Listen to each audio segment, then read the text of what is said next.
संभालिए अपना। अस्सलाम वालेकुम अम्मा। वालेकुम सलाम बेटा। इतने दिनों बाद आई है शादा? हाँ बाजी। अच्छा अम्मा, ये बाजी की दवाइयाँ। अरे शादा, इतनी कम दवाइयाँ? ये तो 15 दिन भी नहीं चलेंगी बेटा। अरे अम्मा क्यों परेशान हो रही हैं, मैं ले आऊँगी। और बीमारी ने तो हमारी दहलीज ही पकड़ ली है बेटा। ना हमें ये हराम खिलाती, ना बीमारी हमारे घर तक आती। अम्मा हराम मैंने अपने लिए नहीं, तुम सबके लिए किया है ये गुनाह। अरे शादा, देख बाहर कौन है? गली के बच्चों ने फिर गेंद अंदर फेंक दी होगी। हाँ मैं देख के आती हूँ।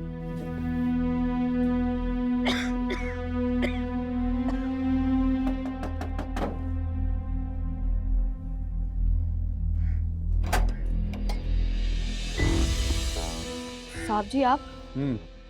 तुम्हारा पीछा करते यहाँ तक आया हूँ, ये देखने के लिए कि तुम मेरे घर से और क्या क्या चुरा कर लाई हो। मैं आपके घर से क्या चुराऊंगी? आपके घर में ना प्यार है, ना मोहब्बत है, ना इज़हार है, ना हमदर्दी है। आपके घर में ऐसी कोई चीज नहीं जो मुझे मुतासिर करती और मैं उसे चुराती। मैं हमेशा से तुम पर शक करते आया हूँ। मुझे पता है कि तुम कोई अनपढ़ जाहिल नहीं हो। यकीनन तुम कोई मिशन पे मेरे घर आई हो, है ना? चले अच्छी बात है, आपका कोई तो शक सच साबित हुआ। क्या मतलब? हाँ ये बात सच है कि मैं आपके घर में किसी मिशन के तहत आई थी, और वो मिशन क्या है और क्यों है मैं आपको दिखाती हूँ। आइए अंदर आइए। उठो बेटा, पानी पी लो। साहब जी आप?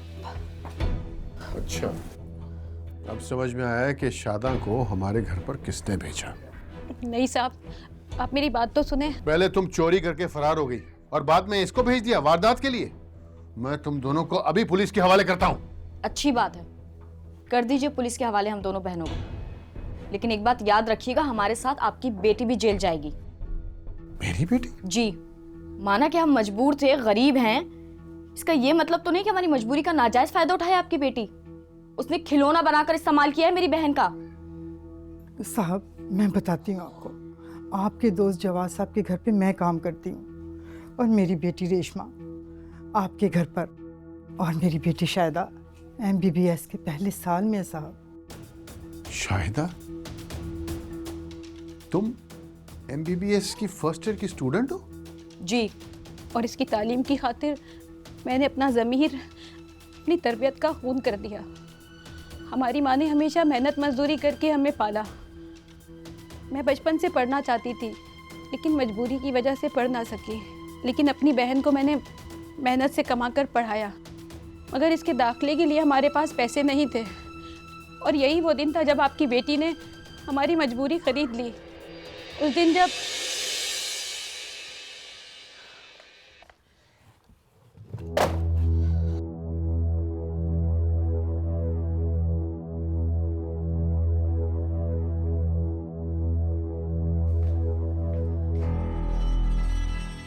चोर? नहीं राइमा बाजी, मैं तुम्हें शर्म नहीं आती? मैंने तुम पे इतना भरोसा किया, तुम्हें अपनी वॉर्डरोब खोलने की इजाजत दी, और तुम मेरी ही ज्वेलरी चुरा रही हो। कसम ले ले राइमा बाजी, ये ज़मीन पे गिर गए थे, मैं उठा के रख रही थी। खामोश, ये बयान पुलिस को देना तुम। पापा! कसम ले ले राइमा बाजी, मैं चोरी नहीं कर रही थी, यकीन करे मेरा। मैं तो जो बासी खाना भी घर ले जाती हूँ, महविश बाजी को दिखाकर ले जाती हूँ। महविश बाजी? बहुत एहतराम करती हो ना उनका, बहुत सर पे चढ़ा लिया तुम्हें, और अब तुम ही उन्हें इस घर से निकलवाओगी। ये क्या हो रहा है यहाँ? ये चोरी कर रही थी, मेरा सेट लेके भाग रही थी। ये पता है कितने का ये सेट? 5 लाख का। राइमा बाजी, अगर तुम बचना चाहती हो ना तो मेरी बात मान लो, मैं तुम्हें इतना दूंगी तुम सोच भी नहीं सकती। जी, तुम्हें दादो और पापा की नजरों में महविश को गिराना होगा, उनके दिलों में शक डालना होगा कि फैसल और महविश का चक्कर चल रहा है। ये आप क्या कह रही हैं? सोच लो, जिल्लत या दौलत, या तो सारी उम्र जेल में सड़ना होगा, या तो फिर मैं तुम्हें इतना इनाम दूंगी कि सारी जिंदगी तुम्हें काम नहीं करना पड़ेगा।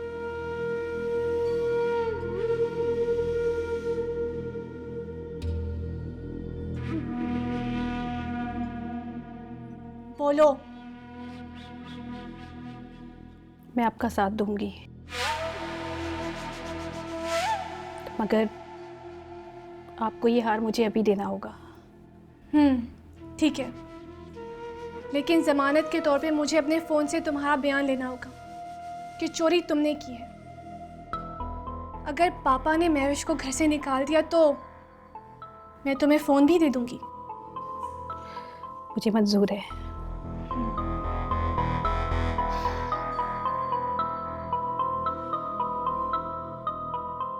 मैं कसम खाती हूँ कि ये ज्वेलरी मैं चुरा रही थी। ये फ़ोन तो आपने पहचान ही लिया होगा, ये राइमा बाजी का फ़ोन है। अगर रायमा ने इतनी गिरी हुई हरकत की तो फिर बाद में तुमने शादा को क्यों भिजवाया?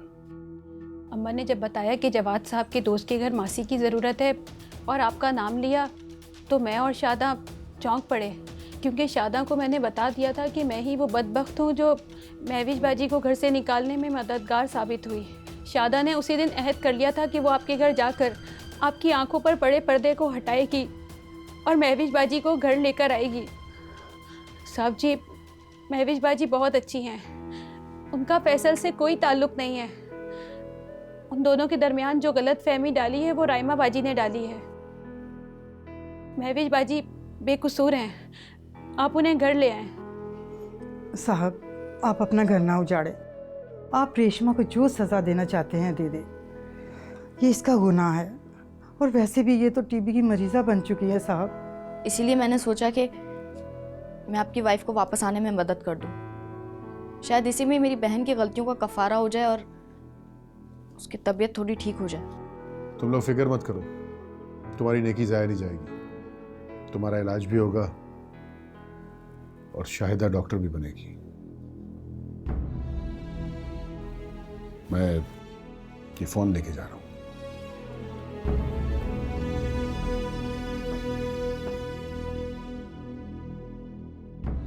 बाजी मुबारक हो, अल्लाह पाक ने तुम्हारी सुन ली और शायद तुम्हारी गलतियों का अजाला भी हो जाए। अब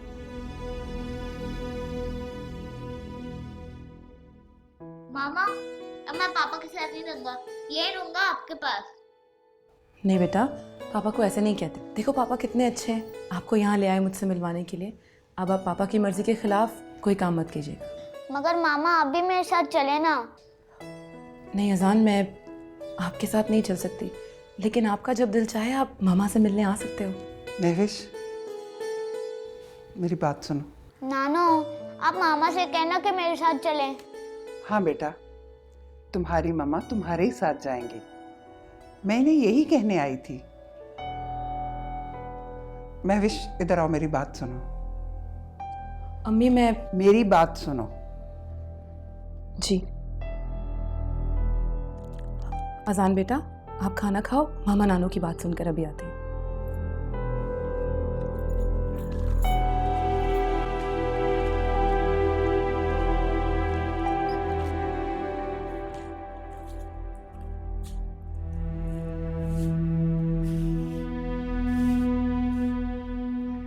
शौहर को तलाक का नोटिस भिजवा चुकी हो और बेटे को अपने घुटने पे बिठा के अपने हाथों से निवाले बना बना कर खिला रही हो। क्यों दिखा रही हो उसको ममता के ख्वाब? तलाक शौहर और बीवी के दरमियान होती है अम्मी, माँ और बेटे के दरमियान नहीं। बस बस कर दो ये ड्रामेबाजियां। तुमने जिससे शादी करनी है 100 बार करो और जाओ यहां से, हमारी जान छोड़ो।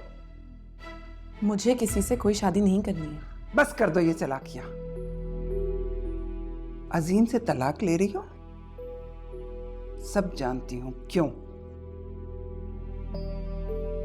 क्यों इकबाल ने तुम्हारे सर पे हाथ रखा? क्यों इकबाल तुमसे इतनी हमदर्दी जतला रहा है? सब जानती हूं मैं। तुम उसके बच्चे को उसके घर भिजवाओ, कोई जरूरत नहीं है उसको ममता के ख्वाब दिखाने की। और आइंदा यहां अजान ना आए, समझी तुम? अजान जब चाहेगा मेरे पास आएगा और उसे यहाँ आने से कोई नहीं रोक सकता।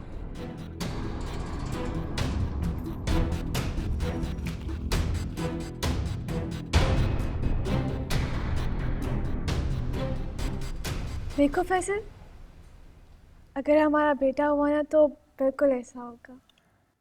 राइमा, मैंने अपने इलाके में प्रॉपर्टी डीलर से बात कर ली है कि वो हमारे लिए घर देख ले। प्लीज़ फैसल, मेरा मूड बहुत अच्छा है। मगर मेरा मूड बिल्कुल ठीक नहीं है। तुम्हारे पापा, मैं कमरे में हूँ।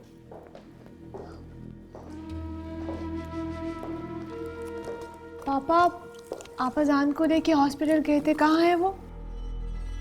अजान अपनी मामा के पास है। क्या? ये आप क्या कह रहे हैं? हाँ, अजान अपनी मामा के पास है। पापा, आप मुझे ऐसे क्यों देख रहे हैं? तुम्हारी एक गुमशुदा चीज मिली है मुझे।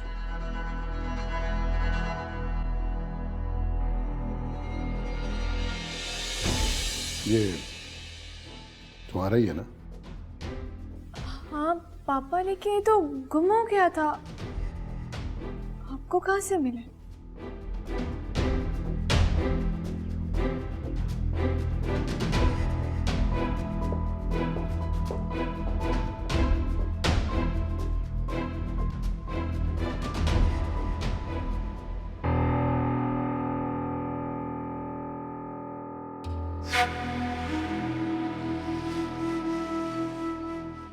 क्या कहा पापा ने? यही कैसे घर से निकाल दो? फैसल, ये देखो। ये फोन तो तुमने रेशमा को नहीं दिया था? और ये पापा ने दिया है मुझे।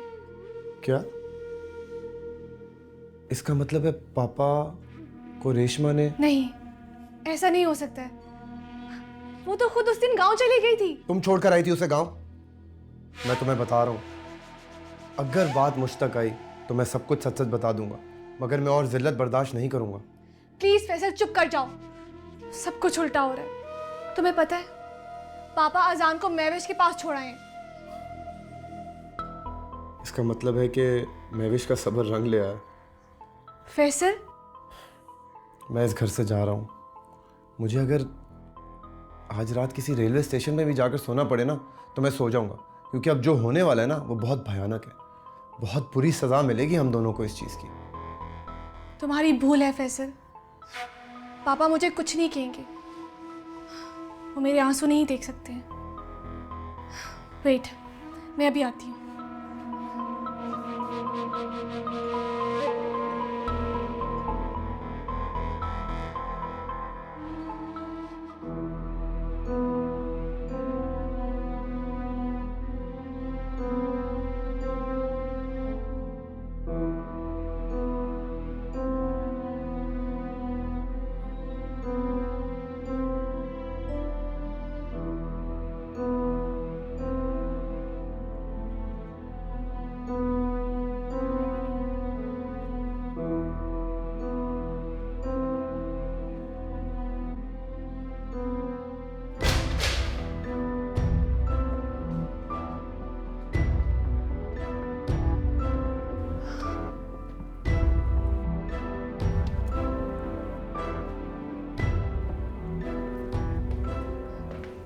पापा, ये क्या कह रहे हैं आप?